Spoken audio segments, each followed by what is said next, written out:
Okay, so we're going to start with number 7. Just remember, number 1, it'll be some type of law of exponent. It could be like this type, or it could be one with the power. Just do your normal thing with it. It's pretty straightforward.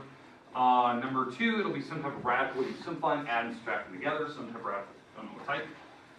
Number 3, it'll be some type of picture, like you see here, and you have to answer a series of questions about it. So like domain, range, intercepts, whatever you want to call it. Okay, and you have to evaluate it at some point. 4, some type of volume or area problem where something's missing out of it, so you have to subtract some pieces out. Okay. 5, it's a factor completely problem. You have to use any type of factoring, but you have to go as far as you can. And then 6 is the one we finished yesterday. That's the differential quotient. The big thing on the test, I know I give you more space for this one, so I pushed this one up. I spread 7 a little bit further down. You don't need so much room for 7. 7's kind of easy. We'll pick up right there today. Okay, questions with where we're going to start today? Perfect. All right. So on this one, they're going to ask you to write the equation in point slope and slope intercept form. It'll be some type of form. I could ask for standard. I could ask for general. You will have the forms. They will be on the board somewhere. Okay. So on test day, they'll be probably over there somewhere. And I'll just have them stacked. I won't explain it. They'll just be over there. They'll be labeled probably. Okay. All right. So what we need to do first, if we need to go through these forms, because again, we have 2 forms we have to get through, point slope and slope intercept. We'll probably want to start with this one. This is kind of the go-to version, because it's easy to start with that one, because all you need is slope and a point. And then we can rearrange it so it turns into this one. And if you need to go standard, you just go one more step. You go to slope intercept and go to standard right after that, and then you can go to general after that one. Okay? But we'll go to point slope first. What we need to find first here is slope. So, yeah. So delta y over delta x, it's the difference in y's or the difference in x's. Alphabetical order, so the y numbers. It doesn't matter the order you subtract. I'm going to go back minus front. So 15 minus the 5, those are your y numbers. And then on the bottom, 8 minus 3. Make sure you're putting the y numbers on the top, x numbers on the bottom. Okay, you'll have to know that. I'm not going to tell you that on test day. Okay, when we subtract, this turns out to be 10 over 5, which is 2. Nice plain number. So now that we have that, now we can go into point slope form. Okay, if you don't remember point slope form, let me put it on the board here. Again, it'll be out there on test day. Here it is. Okay, the m is obviously your slope, that's the 2 that we just found. The x1 and y1 is one of the coordinates that you prefer. So, out of these 2 coordinates, which one do you like? 3 and 5. 3, 5, okay. Doesn't really matter, you can pick any one, you'll still get the same answer. Okay, so we're going to go with 3, 5. We're going to plug that in. That's going to be my x1 and the y1 number. Okay? Again, you could pick either one. So my slope is 2.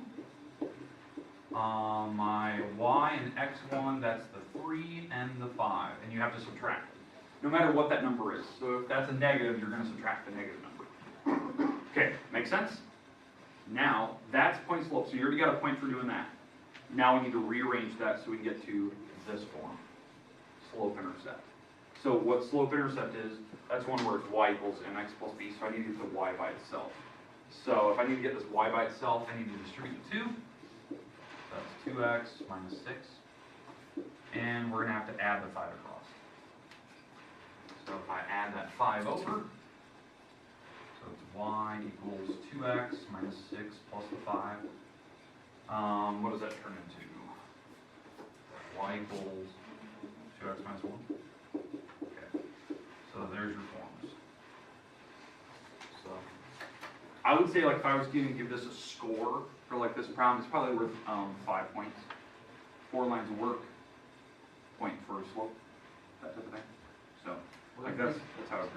What if we go straight from my slope to slope without saying what like we can just do it? If you can go from there to there, fine. But it's worth 4. So if you get it wrong, you're missing points there. So it's always safe to kind of try to show something so you know where you're going from. So, I don't mind that, but if you get it wrong, you have to get it wrong.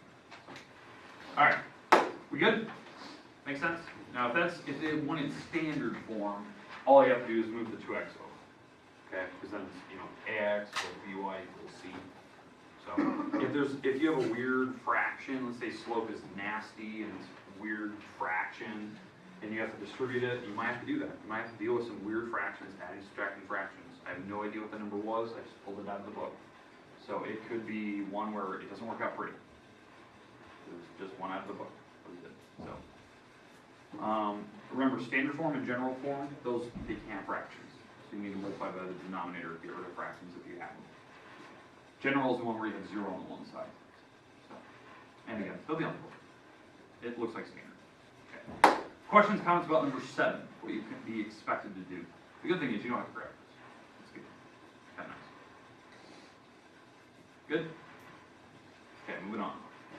Again, that was from chapter 1.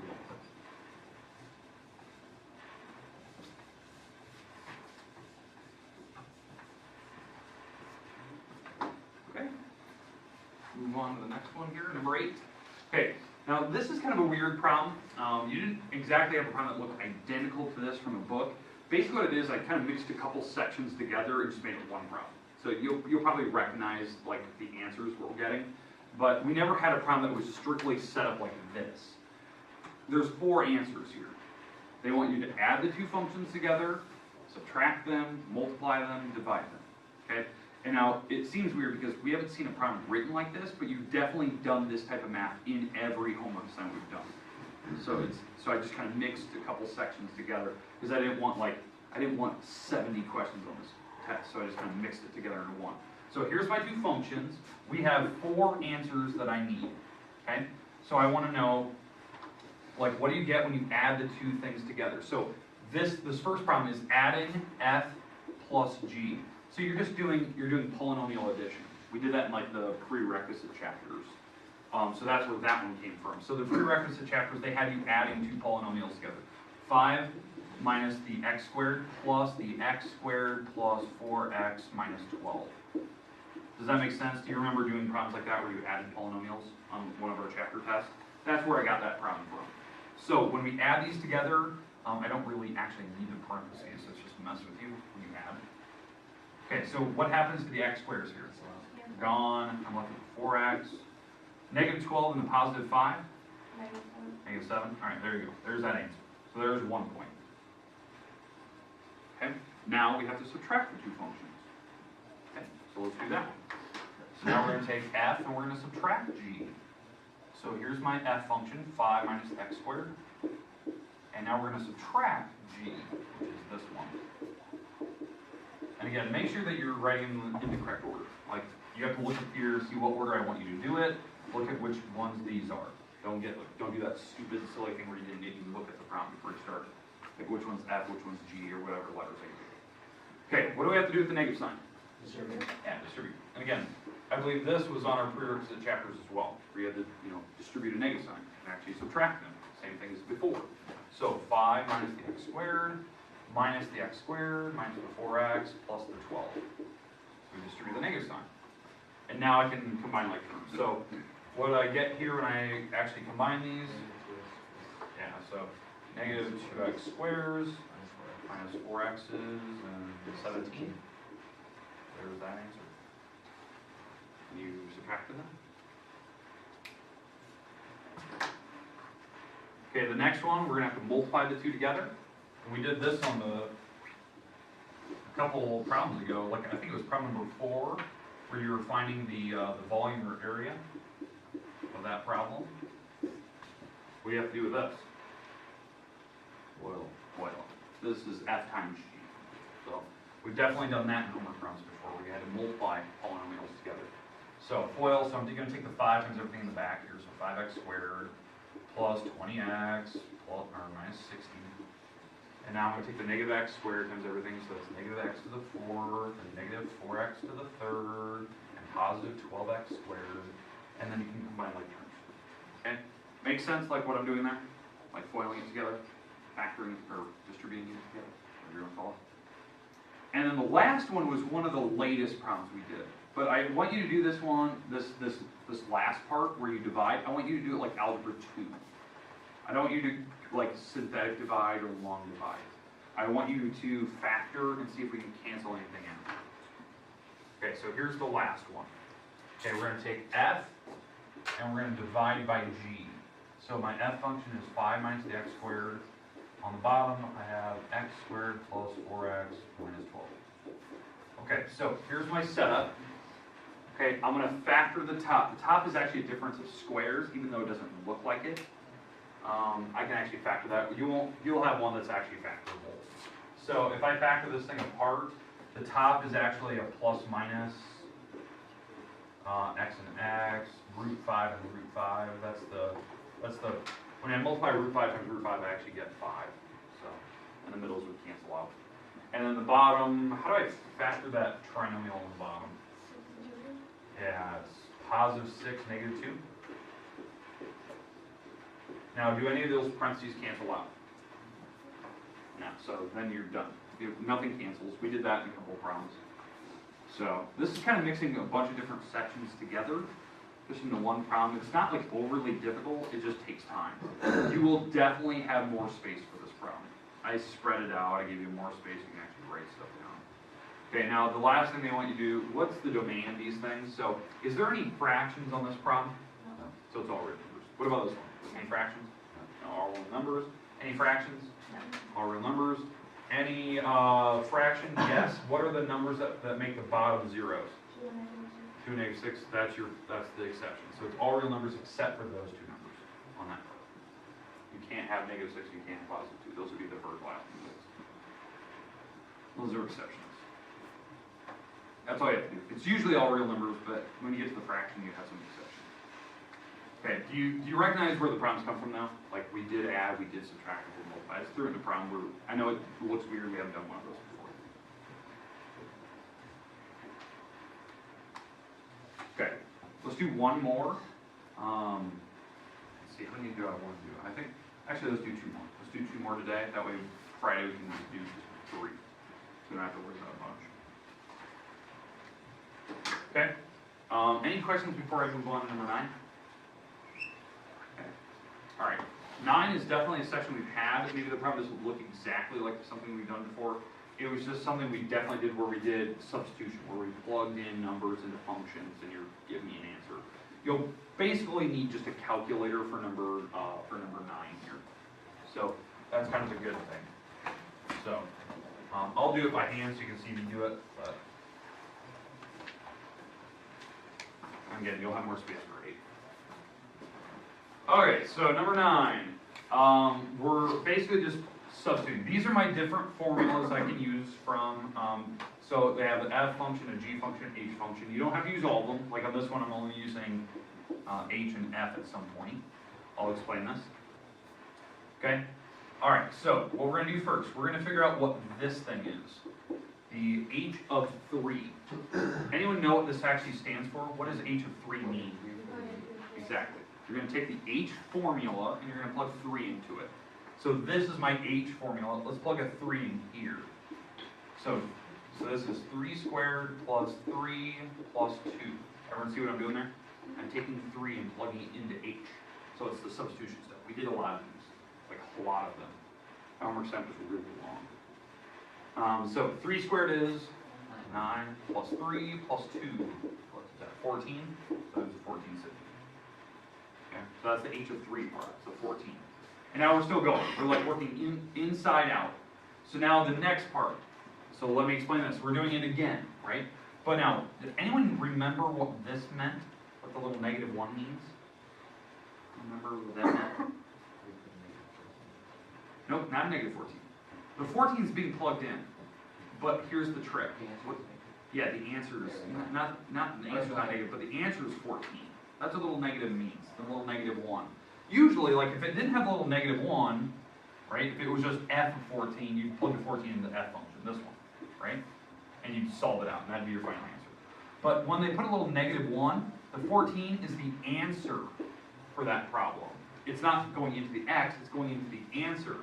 So we have to solve this. Does that make sense? I think we discussed it, but we never did any problems with it because I never assigned it. So I just thought, I won't do one of those on the semester test. I promise you I'll not put one of those on the semester test. It's just, I thought this was a good way to like talk about it again. And I don't want to do that. So I thought it was a good time to kind of talk about it. If you ever had a negative 1, it's the actual answer for the f function. It doesn't go into the x's. So solving this, I'm going to add the 5 across, so it's 19. And then dividing by 2. And you get like what? 9.5? Yeah. Like that? 9.5? That's your answer. Like that, I'm looking for the final X number. That's it. Or the final number in the end. Okay, any questions? Now again, I'm just gonna give you a basic one. I'm not gonna give you the stupid tricky one with the -1. It will be one where you just plug in a number, solve it out. So you'll need a calculator. Okay. Any questions, comments about number 9? I think that section was the, I think it was called functional substitutions or something like that. Again, it was chapter 1.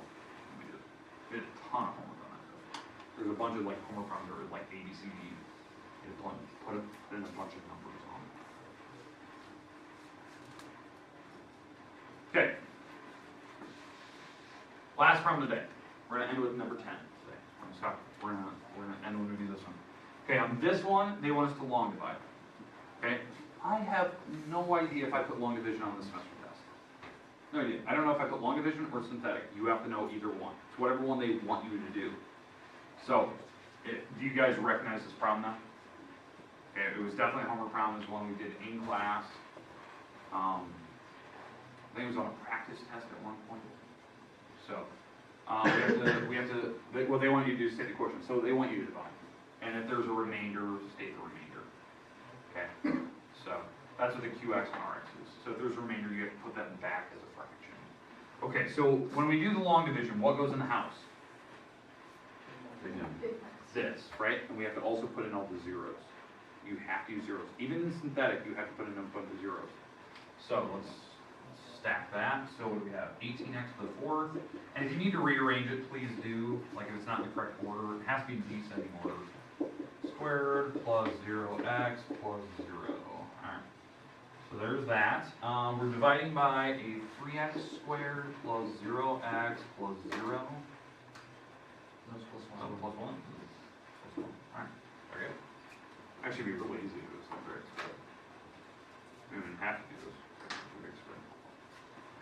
Okay. We good so far? Alright. So, what do we take times the 3x squared to make this 18? 6x squared. So we're going to have to multiply by a 6x squared. And how I know where to put it, I stacked above the square term. That's where I know where to put it. So I'm going to multiply by a 6x squared. So when I do that, I'm doing this part in my head. I'm going to multiply each of these by 6x squared. So I have an 18x to the 4th, a 0x to the 3rd, and a 6x squared. Okay, now what do I need to do? Yeah, I need to subtract straight down. So I'm going to have to change all these signs. Negative, negative, negative. So I can subtract. Okay, and if any of them are negative, they'll turn positive. And then you go straight down. So when I go straight down here, this turns out to be 0, this turns out to be 9x to the 3rd, this turns out to be a negative 3x squared, and I have to drop down the next item, which is 0x. How I know how many items to drop down? How many items are out front? 3? I have to have 3 items here. That's why I know I gotta keep dropping. So I always have 3. Okay? Alright, let's keep going. We're starting all the way over now. So what do I have to multiply on a 3x squared to make a 9x to the 3rd? 3x, positive 3x. So it's important that we know it's positive. We have to multiply, we have to make it look identical to that thing. So we're going to multiply by a 3x. So when we do that, that's a 9x to the 3rd. 3x times 0 is 0x squared. And 3x times 1 is a 3x. And now what do we do? Subtract. So, we're going to subtract straight down. The 9's are gone. Negative 3 minus 0 is negative 3. 0 minus 3 is negative 3. And we're bringing down the next term, which is 0. Okay? We're almost done. Okay? Alright. What are we on to? So, we have to figure out what do we need to multiply onto this 3x squared to make it a negative 3x squared. Negative 1. So, we're going to multiply by a negative 1. So when we do that, we have a negative, so we're going to multiply by negative 1. So we have a negative 3x squared, a 0x, 0 is, I don't care if 0 is negative or positive. So if you want to make it a negative 0, fine, it doesn't make any difference to me. And negative 1 times 1 is negative 1. Okay, now what do we do? subtract, so this will be positive, positive, positive, because all the signs have to switch. And so that makes 0, this makes a negative 3x, and that makes a plus 1, and that is my remainder, there's nothing else to drop. So it looks like my final answer. Can somebody read it off for me? What do we have? 6x squared Okay, keep going. 3x minus 1 Okay. minus 3x plus 1 over 3x squared plus 1. So usually what I do, personally, I usually just leave this remainder on the top and just write down what we're dividing by on the bottom. I just leave it alone. I don't worry about positive or negative signs. So I just add whatever that is. I always add the remainder. I know the back of the book might show something different. I just think this is easier to look at. Okay. Questions, comments about what we just did here? Okay. It may not work out pretty. Just be used to that, because I mean these are random problems. They don't have to work out to be 0 every time for remainder. So. Okay, and again, this could be a syntactic division problem. Okay, we're going to stop there today. Tomorrow, we're going to finish the last 3. So we have to do 11, 12, and 13 tomorrow. Those will take a little bit of time, but they're not going to be that hard, because those are the latest things we've done. You know, that was, finding possible roots, checking which ones work, doing graphing the 7-step method, and also graphing parabolas. That was on the latest quiz we took. Test. Okay. Questions, comments? Any concerns? Okay, again, you can always ask if you want to see a certain type of problem today. You can always ask. I'll throw something on the board for you in that area so you can kind of practice one again. If you want to come after school or in the morning, you can do that to go over any problems you've been missing. Your goal today is try to go through, if you can take some time today at some point, go through and write down some of the answers that we've already went through and try to put them on this sheet, because I am going to collect these. I'm going to give you participation points, because I've been giving you every answer for these, but I'm going to give you participation points for just being involved in the review, so you're actually participating. Okay? Okay, we good? Okay, done. Great.